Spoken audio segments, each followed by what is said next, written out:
No servant remained at Blackthornne Manor after sunset. Not for extra wages. Not for threats. Not even for the Duke. By dusk, fires were stoked, doors bolted, and every member of staff vanished down the hill toward the village before darkness fully settled over the estate.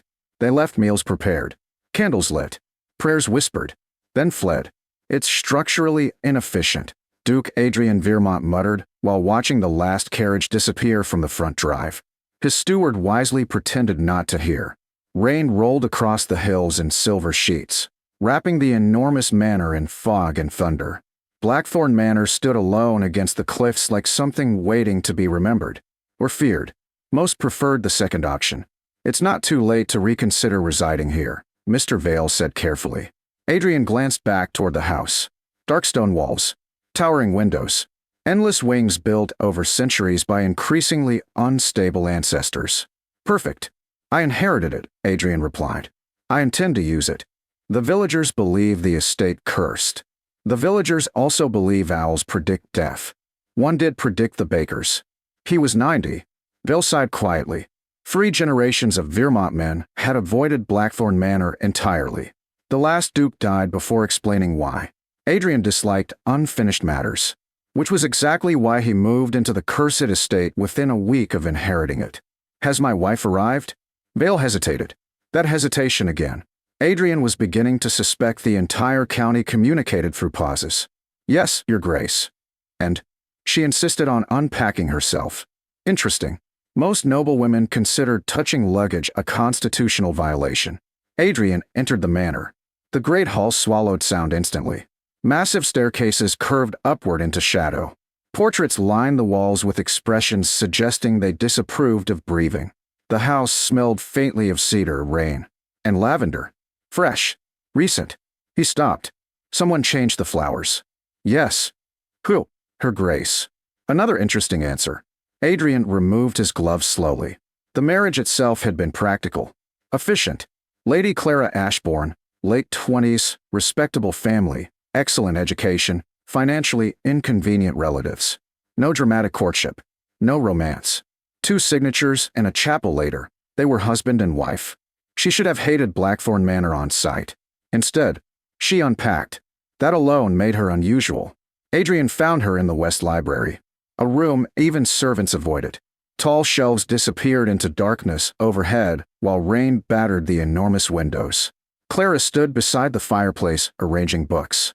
White woman, late 20s, luminous fair skin, soft green eyes, chestnut blonde hair pinned neatly though loose strands curled softly in the damp air.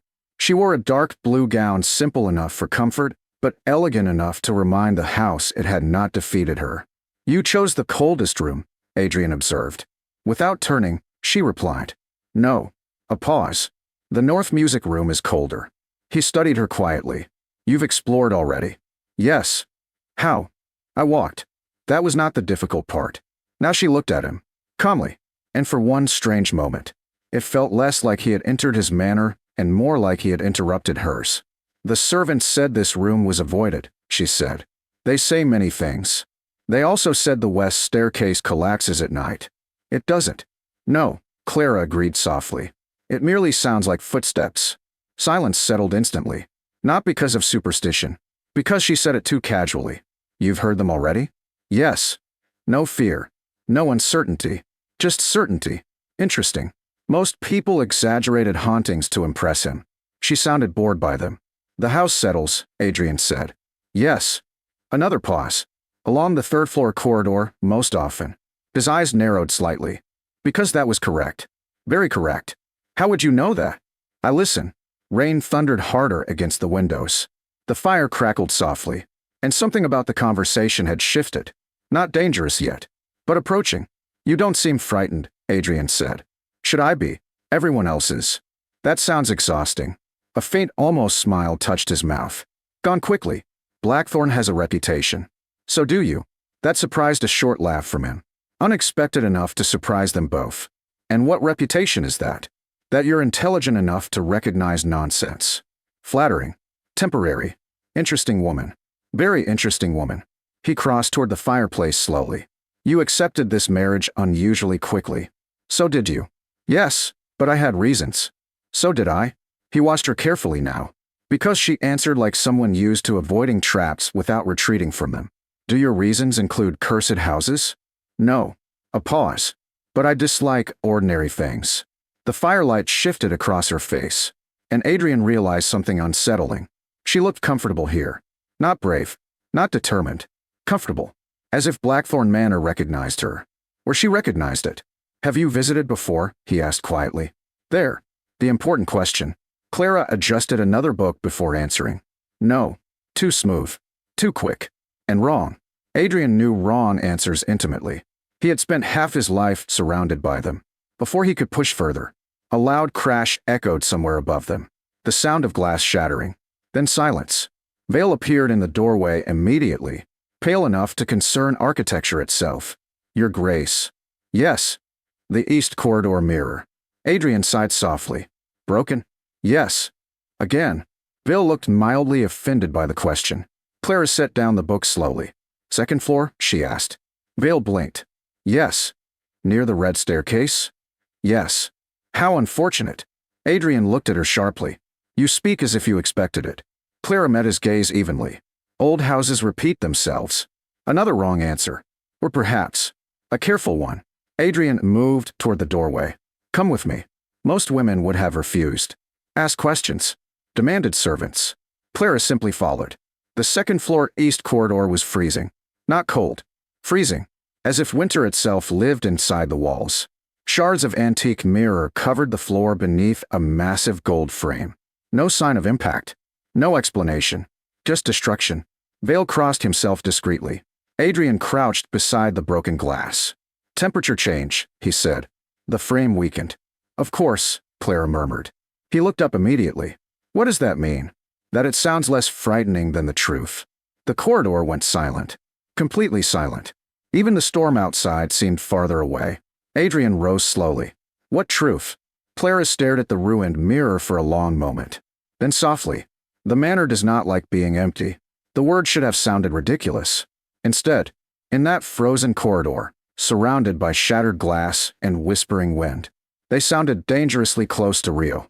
And for the first time since inheriting Blackthornne Manor, Duke Adrian Vermont began to suspect his new wife knew far more about the cursed estate than she admitted. The manor does not like being empty. The words lingered in the corridor long after Clara spoke them. Vale looked ready to resign from reality entirely. Adrian, however, only studied his wife more carefully, because fear interested him less than certainty. And Clara sounded certain. You speak as though the house is alive, he said. No. She glanced toward the shattered mirror. Not alive. A pause. Remembering. Wind moved through the corridor softly, carrying the faint smell of rain and old cedar. Adrian should have dismissed her words. Instead, he asked, what exactly is Blackthornne Manor remembering? Clara's expression shifted almost imperceptibly. Not fear. Decision. Before she could answer, another sound echoed somewhere deeper in the house. 3 sharp knocks. Not at the door. Inside the walls. Vale made a deeply religious expression. Adrian turned toward the sound immediately. Where did that come from? The west wing, Vale whispered. The sealed wing. Adrian asked. Yes. Clara closed her eyes briefly, as though hearing something familiar. Then she opened them again. We should not leave that unanswered. Adrian stared at her.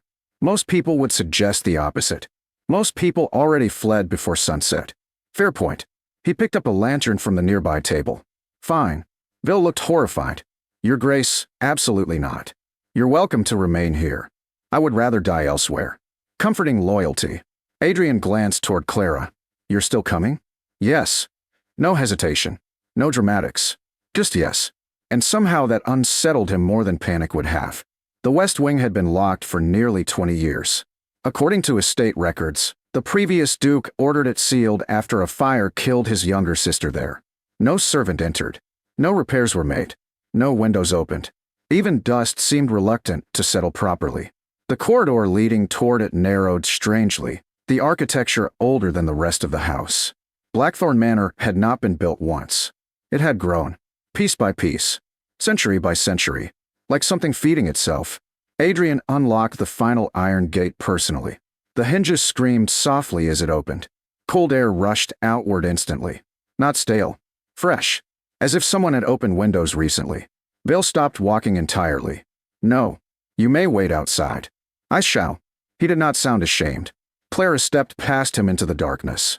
Lantern light flickered softly across faded wallpaper and lawn-covered furniture. And once again, she did not look unfamiliar with the place. Adrian noticed where her eyes moved. Not wandering, searching, recognizing. You've been here before, he said quietly. This time, she did not deny it. Yes. The answer settled heavily between them. Vale made a strangled noise behind them. Adrian's voice lowered. When? Years ago. How?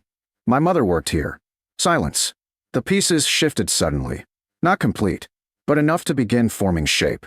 She was a servant? A companion? To whom? Clara looked toward the end of the corridor. To Lady Evelyn. The dead sister. Adrian stared at her. You knew my aunt. I was 9. A pause.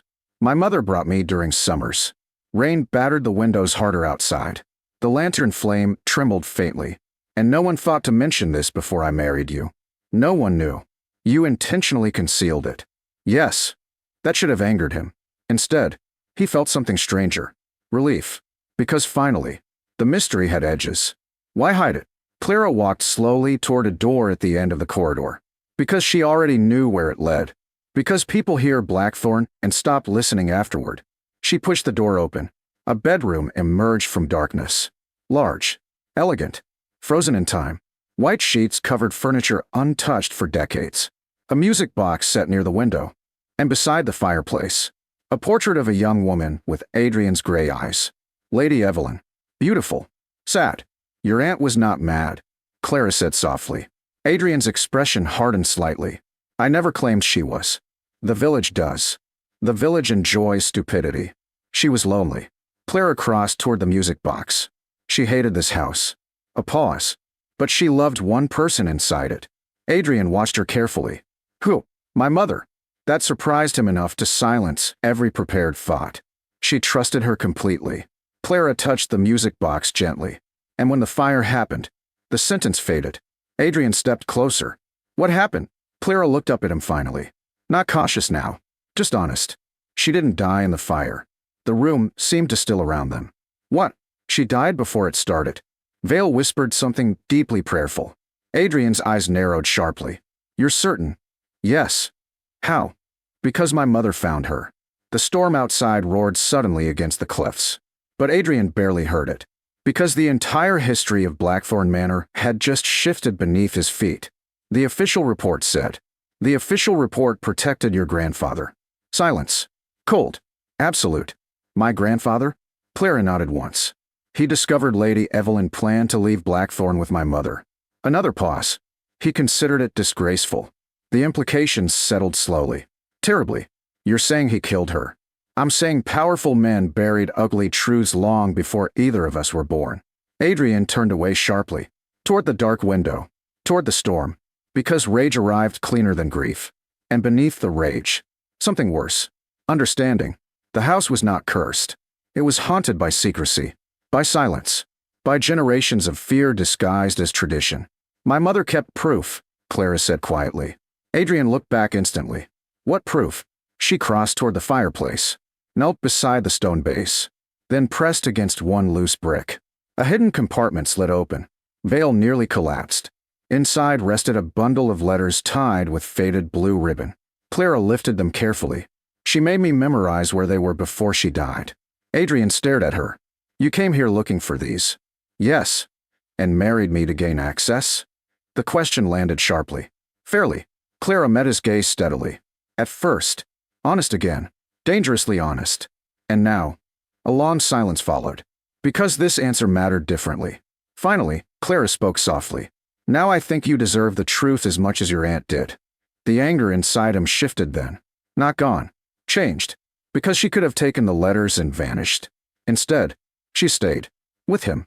Against him, perhaps initially. But still. Here. Adrian took the letters slowly. His hands tightened around the ribbon. All these years. Blackthornne wasn't cursed, Clara said gently. It was grieving.